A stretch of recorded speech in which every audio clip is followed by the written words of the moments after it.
नमस्कार, मैं अंकित हरियाणवी लाइव देख रहे हैं आप। अगर हरियाणा से संबंध रखो हो तो थोड़े दिन पहले डीजे पे एक गाना सुना होगा, नंगड़ा गए ब्यादी। अब आप सोचोगे राजनीतिक आदमी ने साथ बिठा रहा है और गाने इसे गावे है। इस गाना का अर्थ जो है या वीडियो पूरी देखियो, आपके समझ में आ जाएगी। योगी योगेंद्र हांसी से जो है राजनीति करते हैं और केस कला बोर्ड के पूर्व चेयरमैन रहे हैं। भाई साहब नमस्कार, स्वागत है। नमस्कार जी, और हरियाणवी लाइव के सभी दर्शकों को मेरी तरफ से राम राम। अच्छा, गाना का अर्थ तो लोग समझेंगे, आप समझ भी गए होंगे। बात कर लेता हूं मैं। ईडी, सीबीआई, पुलिस, इस तरह के जो भी महकमे आते हैं, कहीं ना कहीं सरकार का इन पर प्रभाव होता है।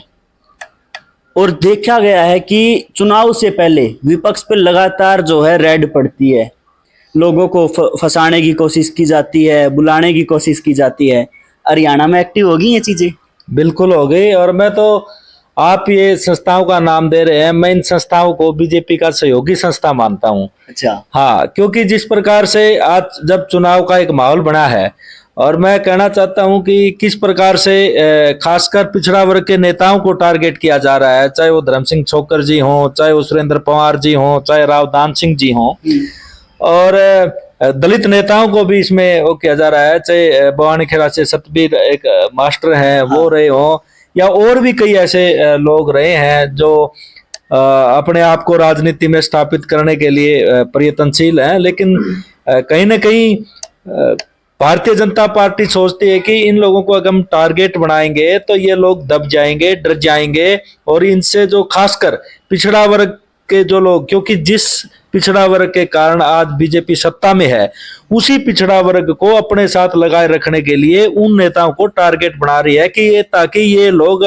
जो है वो कांग्रेस की तरफ ना जाएं। क्योंकि जब से लोकसभा का चुनाव हुआ, हर लोकसभा में खासकर मैं धन्यवाद करता हूं आदरणीय राष्ट्रीय अध्यक्ष श्री मल्लिकार्जुन खड़गे जी का, आदरणीय राहुल गांधी जी का, आदरणीय हमारे प्रभारी दीपक बाबरिया जी का, आदरणीय चौधरी उदयभान जी का, आदरणीय हमारे अभूतपूर्व मुख्यमंत्री चौधरी भूपेंद्र सिंह हुड्डा जी का, दीपेंद्र हुड्डा जी का, कि उन्होंने एक सामाजिक न्याय को ध्यान में रखते हुए, सोशल इंजीनियरिंग करते हुए, कि हरियाणा प्रदेश में 10 में से 10 की भी मैं ये कहूं कि भी 3 में से, क्योंकि 9 में से एक तो हम इंडिया गठबंधन में चली गई थी, तो 9 में से 3 टिकट जो है वो ओबीसी को देने का काम किया।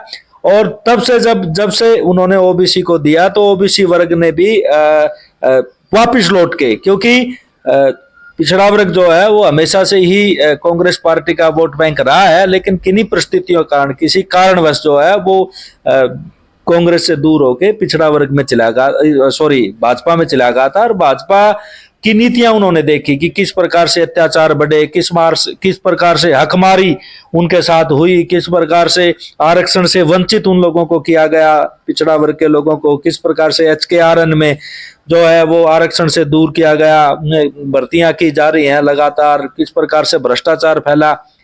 और वोट इनका, वो कहते हैं ना, खावे पीवे भोंग रहे और जा बोस से बुढ़ाने, एक हरियाणवी में कहावत है। यानी कि वोट तो हमारा लिया और फायदा किसी और को दिया। अच्छा, ये बातें ठीक है। विधानसभा के नेताओं तक ईडी जब पहुंच रही थी, लेकिन अब कह रहे कि ईडी की परछाई हुड्डा साहब पे भी पड़ने लगी। देखिए, हुड्डा साहब से मैं तो यही तो बात कहता हूं ना कि 10 साल से इन्होंने जो चल रहा है, और ये कोर्ट का मामला है, लेकिन फिर भी ये, मैं जो कहता हूं, मेरा जो मानना है वो ये है कि ये राजनीतिक दवेश के कारण इस तरीके के काम किए जा रहे हैं। ऐसा क्या होता है कि जब चुनाव आते हैं, चुनाव के दौर में ही ऐसा क्यों होता है? लेकिन ये हरियाणा की जनता है, जिस प्रकार से दीपेंद्र हुड्डा जी कहते थे ना कि यो हरियाणा प्रधान है, पूरा हर चीज का हिसाब मांगा जाऊगा। तो फिर ईडी अगर आपकी पार्टी का हिसाब मांग रही है, वो भी गलत नहीं है? नहीं, बात यह है कि हमने तो 10 साल में क्या काम किया, आपकी पार्टी हमारी पार्टी से क्या मांग रहे हैं? वो उनके नेताओं से क्यों नहीं मांगते कि जब ईडी सीबीआई उन नेताओं के खिलाफ केस करती है, लाखों करोड़ों रुपए का घोटाला उनके सिर मंड दिए जाते हैं, लेकिन जब वो बीजेपी में जाते हैं तो वो क्या दूध के नाव हो जाते हैं, चाहे वो अजीत पवार हो, चाहे चौहान हो महाराष्ट्र में, या मैं हरियाणा की बात करूं तो हरियाणा में भी विनोद भाना के ऊपर वो सरेआम जो है कहते थे कि भी ये इसका सीडी में नाम आया था, इसका क्या क्या आरोप लगाए गए थे, लेकिन क्या वहां जाते ही दूध का नया हो गया वो। और मैं तो ये भी मानता हूं कि ये जो ईडी छोड़ी गई है, ये केवल कांग्रेस के नेताओं को तो वो कर ही रहे हैं, जो भगदड़ मचने वाली है बीजेपी में, वो उनको डराने के लिए भी है कि देखो अगर यहां से कुछ भागे तो हम ईडी को आपके पीछे लगा देंगे। इसलिए मतलब जो भगदड़ है उसको रोकने के लिए इस ईडी का प्रयोग किया जा रहा है। लेकिन जहां तक मुझे पता चला है, जहां तक हमारी पार्टी का मामला है, जिस प्रकार से आपने कहा था कि नगड़ा के ब्याई गई, अब की बाहर राहुल गांधी जी और हमारा शीर्ष नेतृत्व आदरणीय चौधरी उदय भान जी, आदरणीय चौधरी भूपेंद्र सिंह हुड्डा जी और भाई दीपेंद्र हुड्डा जी, ऐसे ऐसे कैंडिडेट जो है वो उतारने जा रही है सर्वे के हिसाब से कि उनके ऊपर है ना इतना भी, चाहे ईडी सीबीआई क्या कुछ भी कर ले, ये उनके ऊपर इतना भी दाग नहीं मिलेगा। बिल्कुल, अगर आप आर्थिक स्थिति में थोड़े कमजोर हैं, कांग्रेस के नेता हैं, तो आपकी लॉटरी लग सकती है। भाई देखो, वो तो मैंने बताया कि सर्वे के हिसाब से जिसको भी मिलेगी, लेकिन ये चीज मैं जरूर कह सकता हूं कि अब की बार जो टिकटें मिलेंगी वो बिल्कुल आपको चौंकाने वाले लोगों को मिलेंगी, जो आम आदमी होगा, आम परिवार से होगा, और आपको ये पता चलेगा कि जिसकी लॉयल्टी पार्टी के साथ होगी, जिन्होंने पार्टी के लिए अपना खून पसीना बहा है, उन लोगों को आगे लाने का काम पार्टी करेगी। और मुझे विश्वास है कि ऐसे अच्छे लोगों को पार्टी में आना ही चाहिए, आगे उनको नेतृत्व करना ही चाहिए, उनका विजन होना चाहिए कि किस प्रकार से हम हरियाणा प्रदेश का विकास करें। आज कुछ लोग जो है वो पैसे के बलबूते पर सत्ता हथियाना चाहते हैं, जिस प्रकार से बीजेपी कर रही है। तो मुझे पूरा विश्वास है कि हमारी पार्टी जो है इन सारी बातों के ऊपर विचार करके, सर्वे करके और अच्छे लोगों को आगे लाने का काम करेगी। चुनाव जीतने खातर, चुनाव लड़न खातर या जीतने खातर कई फैक्टर जो है डिपेंड करे हैं, लेकिन उनमें से एक है पैसा। चुनाव लड़ना है तो अच्छा खासा पैसा लगाना पड़े है। आपकी मान ली जावे, अगर उन नेताओं को टिकट मिल जाती है जो आर्थिक स्थिति से कमजोर है, ईडी सीबीआई तो बच जाएंगे, लेकिन फिर बात हुआ कि चुनाव लड़ने खातर पैसा कहां से लाएंगे। देखिए, जिसके साथ जनता होती है ना, उसके पास सब कुछ होता है।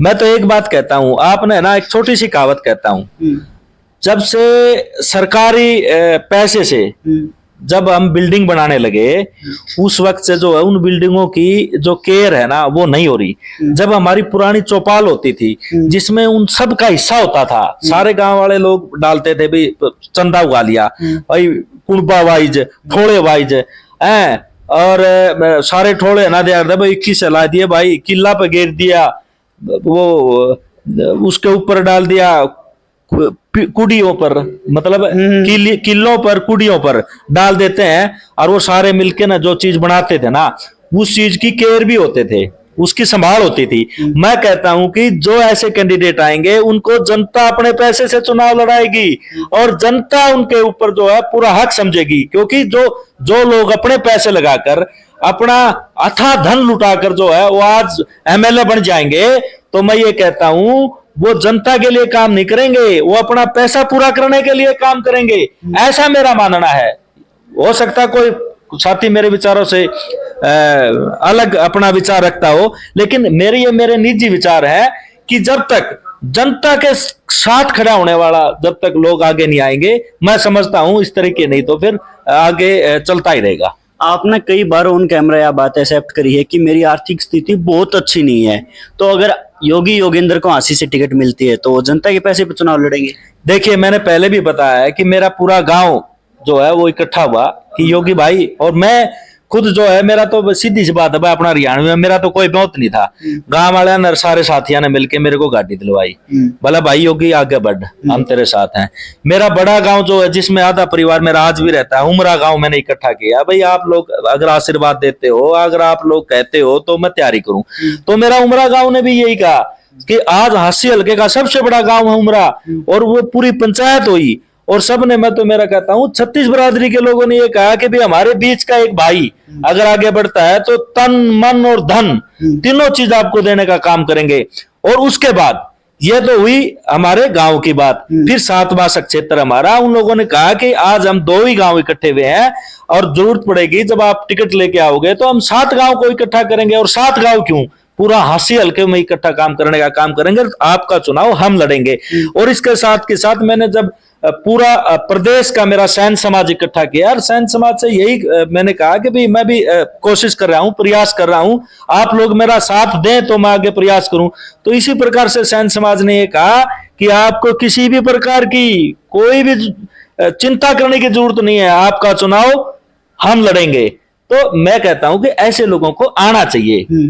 वो तो भविष्य की बात है कि पार्टी मेरे ऊपर कितना विश्वास कर पाती है या पार्टी मेरा सर्वे में मेरा नाम कितना आ पाता है, वो तो एक भविष्य की बात है। लेकिन मैं तो ये कहता हूं कि ऐसे लोग जब आएंगे तो मैं भारत रत्न जननायक कर्पूरी ठाकुर जी को अपना आदर्श मानता हूं, जिनके समय में मैं तो ये कहता हूं उनकी झोपड़ी थी और उनके पास पहनने के लिए कोट भी नहीं था। वो कोट भी जब विदेश गए तो किसी का मांग के लेके गए थे वो कोट भी। और दूसरी बात, जब किसी साथी ने उनके घर पे ये देखा कि इनकी तो झोपड़ी है, क्योंकि उनके घर पे गए किसी कारणवश तो उनका सिर लगा और झोपड़ी थी, तो उन्होंने ना 50,000 ईंट पहुंचाई उनके घर पे कि आप लोग है ना घर बना लें। लेकिन जब जननायक जी को पता चला तो उनका स्कूल बनवा दिया। ऐसी सोच होनी चाहिए, क्योंकि हम समाज के लिए हैं। और मैं तो यह भी कहता हूं कि सोच जो होती है ना उसका पता चल जाता है। मैं तो जब 10वीं 11वीं क्लास में था, हम युवा मंडल में काम करते थे, युवा मंडल में पौधे लगाने, गांव की सफाई करनी। फिर जो जो हम बड़ा होया तो गांव की आसपास की जो समस्याएं थी, चाहे वो पानी की बात हो, आज सुंदर ब्रांच में जो पानी की बहुत बड़ी समस्याएं हैं, हमारे एक क्षेत्र की समस्याएं है, वहां पे पानी आज तक भी नहीं पहुंच पाता।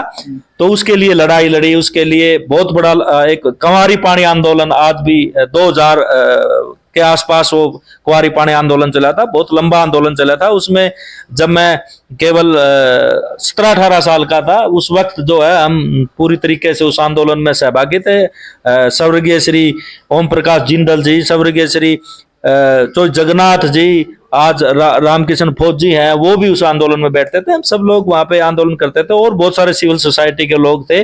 और मैं तो कहता हूं उसी वक्त से, चाहे हम हमारे गांव की शमशान भूमि की बात हो, हमने इतना 4 दीवारें निकलवा के उसको बहुत बढ़िया तरीके से बनाया। और बहुत सारे काम थे जो सोशल हमने जीवन में किए हैं। और मैं समझता हूं कि जब तक आप समाज से नहीं जुड़ेंगे, जब तक आप जमीन से नहीं जुड़ेंगे ना, तो मैं समझता हूं कि वो लोग आपकी भावनाओं को, आपके क्षेत्र की समस्याओं को नहीं समझ सकते।